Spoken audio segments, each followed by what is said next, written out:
इस शहर की तो बात ही अलग है।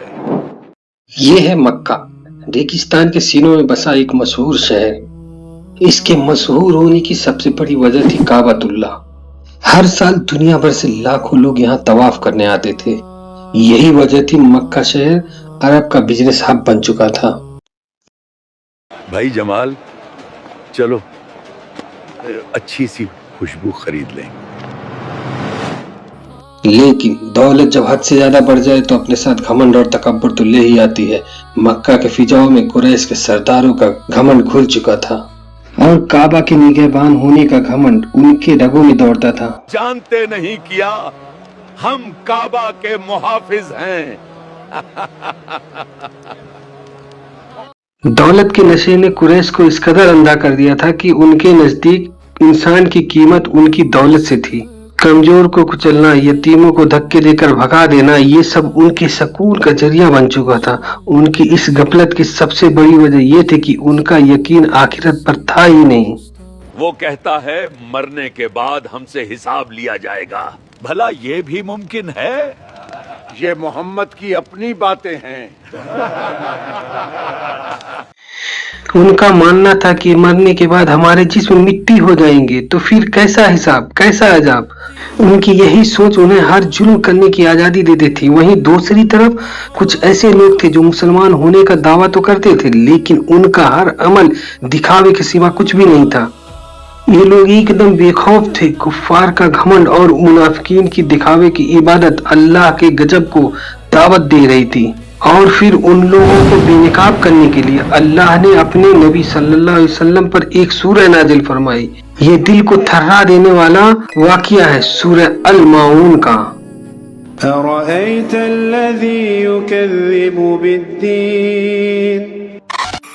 हमारे माशरे में हर तरह के लोग रहते हैं। एक तरफ आसमान से बातें करती इमारतें, दूसरी तरफ चार दीवारी पर बनी छत। वो छत जो धूप से तो बचा लेती है, लेकिन बारिश की बूंदों के सामने हार जाती है। एक तरफ खुशियों के मौकों पर घर सजते हैं, तरह तरह के पकवान पकते हैं, मिठाइयाँ तकसीम होती हैं। दूसरी तरफ कर्ज में डूबे बाप की बेटी बिन ब्याही रह जाती है। एग्जाम में अच्छे मार्क्स लाने पर अपने बच्चों को महंगे तोहफे दिए जाते हैं, लेकिन कहीं पे स्कूल की फीस के लिए माँ के जेवर बेचने पड़ते हैं।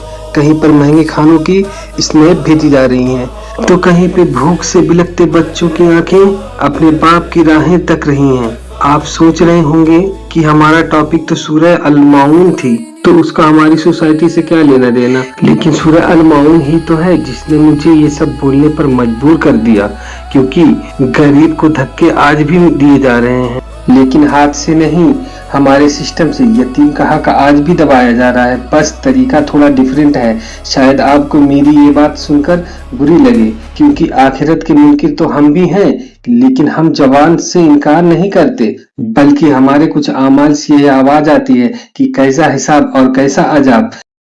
काम तो तब होगा ना जब खर्चा पानी दोगे। ये सूरह समझने के बाद आप भी बहुत कुछ सोचने पर मजबूर हो जाएंगे। सूरह अल माऊन के पैगाम को समझने के लिए हमें इस सूरह के बारे में जानना होगा। जैसा कि हम सब जानते हैं कि सूरह अल माऊन कुरान की 107वीं सूरत है। इसके मक्की या मदनी होने पर उलेमा का इख्तिलाफ है। बहुत से स्कॉलर का मानना है कि यह सूरह मक्की है, लेकिन कुछ स्कॉलर का कहना है कि आखिरी 4 आयत में मुनाफिकीन का जिक्र है, और ये इस बात की दलील है कि यह सूरह मदीना में मदीना के मुनाफिकीन के लिए ही नाजिल हुई है। एनीवेज, इख्तिलाफ होना कोई गलत बात नहीं है। इस सूरह का नाम अल माऊन इसकी आखिरी आयत से लिया गया है। अल माऊन का मतलब है मामूली इस्तेमाल की चीजें।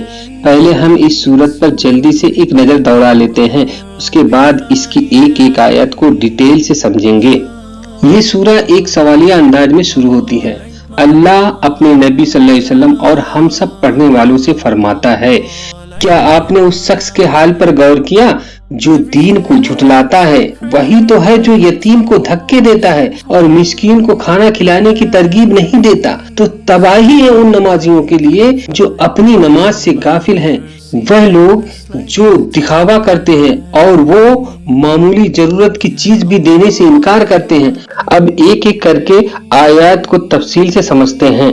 أرأيت الذي يكذب بالدين क्या आपने उस शख्स के हाल पर गौर किया जो दीन को झुठलाता है? हम सब समझते हैं कि दीन का मतलब है इस्लाम या मजहब, लेकिन अरबिक में इस लफ्ज के कई मतलब निकलते हैं और इस आयत में दीन का मतलब है यौमुद्दीन, यानी जजा और सजा का दिन, कयामत का दिन। तो दरअसल अल्लाह ये फरमा रहे हैं, जरा उस शख्स के किरदार और उसकी आदत और उसके अमाल को तो देखो जो इस बात का झुठलाता है कि एक दिन मेरे सामने खड़े होकर उसे हिसाब देना होगा। ये सवाल नहीं बल्कि एक चैलेंज है कि अल्लाह फरमा रहे हैं कि मैं आपको उसकी निशानियां बता रहा हूँ, आप उसे उसके अमल से पहचान लेंगे। तो क्या है वो निशानियां? فذلك الذي يدع اليتيم वही तो है जो यतीम को धक्के देता है। यहाँ लफ्ज है यदू, इसका मतलब सिर्फ नजरअंदाज करना नहीं, इसका मतलब है धक्के देना, हकीर इंफीरियर समझकर भगा देना, जलील करना। कुछ मुफस्सिरीन ने लिखा है इस आयत का इशारा अबू जहल की तरफ है, क्योंकि अबू जहल एक यतीम बच्चे का सरपरस्त था। जब वो बच्चा अबू जहल के पास अपना हक मांगने आया तो उसने उसे धक्के देकर भगा दिया। वैसा तो होना ही था, क्योंकि यतीमों के साथ बुरा सलूक करना मक्का के उन सरदारों का पेशा बन चुका था। ولا يحض على طعام المسكين और मिस्कीन को खाना खिलाने की तरगीब नहीं देता। ये आयत बहुत ही गहरी है। गौर करें कि अल्लाह ने ये नहीं कहा कि मिस्कीन को खाना नहीं खिलाता, बल्कि यहाँ लफ्ज याउद्दु आया है जिसका मतलब है इंक्रेज करना, यानी अगर वो मिस्कीन को खाना नहीं खिलाता तो उसको चाहिए था मिस्कीन के लिए आवाज उठाना।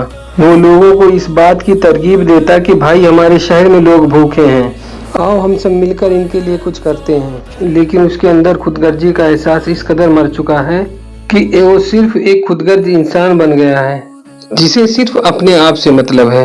अब तक सूरा में उन लोगों की बात हो रही थी जो खुल्लम खुल्ला आखिरत के मुनकिर हैं, लेकिन अब सूरा का रुख उन लोगों की तरफ मुड़ता है जो इबादत तो करते हैं लेकिन सिर्फ दिखावे की इबादत।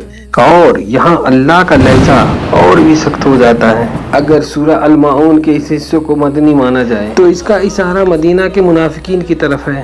अल्लाह फरमाते हैं فويل للمصلين तो तबाही है उन नमाजियों के लिए। इस आयत में लफ्ज आया है वैल। वैल जहन्नम की एक ऐसी वादी है जिससे जहन्नम खुद पनाह मांगती है, और अल्लाह ये लफ्ज नमाजियों के लिए इस्तेमाल कर रहे हैं। तो सवाल ये उठता है वो कौन से नमाजी हैं? इसका जवाब हमें अगली आयत में मिलता है। الذين هم عن صلاتهم ساهون जो अपनी नमाज से गाफिल है। यहाँ अल्लाह ने ये नहीं फरमाया जो अपनी नमाज में गाफिल है। नमाज में गाफिल होने का मतलब नमाज के दौरान की गलतियाँ, जैसे कि नमाज में जानबूझकर ध्यान कहीं और ले जाना। लेकिन यहाँ लफ्ज आया है अन सलातिहिम, यानी अपनी नमाज से गाफिल, जो एक पूरा माइंड सेट है। इसका मतलब है नमाज के वक्त को अहमियत न देना, यानी जब दिल ने चाहा पढ़ ली, नहीं तो कजा कर दी। भाई चलो नमाज अदा कर ले, मुझे अभी काम है, मैं बाद में पढ़ लूंगा। भाई नमाज के अरकान को सही से अदा न करना, यानी ना रुकू ठीक से करना न सजदा। नमाज की रूह से गफलत। नमाज में आयत तो पढ़ रहे हैं लेकिन दिल दिमाग ऑफिस के फाइल, दुकान के हिसाब या सोशल मीडिया के फीड में अटका हुआ है। नमाज के पैगाम को भुला देना। नमाज इंसान को गलत काम से रोकती है, लेकिन उनकी नमाज उन्हें झूठ, धोखे और जुल्म से नहीं रोकती। ये वो लोग हैं जो नमाज को अल्लाह की मोहब्बत और खौफ की वजह से नहीं, बल्कि नमाज को एक बोझ समझ के पढ़ लेते हैं। الذين هم يراءون वो लोग जो दिखावा करते हैं, रियाकारी दिखावा, ये एक ऐसी रूहानी बीमारी है जो एक दीमक की तरह नेकियों के पहाड़ को खा जाती है। ये लो मिस्कीन और गवाह रहो सब लोग, کہ میں نے اللہ کی راہ میں خیرت کی ہے۔ اس آیت میں ان لوگوں کی طرف اشارہ ہے جو عبادت تو کرتے ہیں لیکن ان کا ہر ایک عمل دکھاوا ہوتا ہے، چاہے وہ نماز ہو، صدقہ دینا ہو یا کوئی اور کام۔ ان کی نمازیں ایسی ہوتی ہیں کہ لوگ انہیں نمازی کہیں، وہ صدقہ اس لیے دیتے ہیں کہ لوگ انہیں سخی کہیں۔ اور اب سورہ کی آخری آیت، وَيَمْنَعُونَ الْمَاعُونَ، اور وہ معمولی ضرورت کی چیز دینے سے انکار کرتے ہیں۔ یہاں الماعون کا لفظ آیا ہے جس کا مطلب ہے وہ معمولی چیزیں جو روزانہ استعمال ہوتی ہیں۔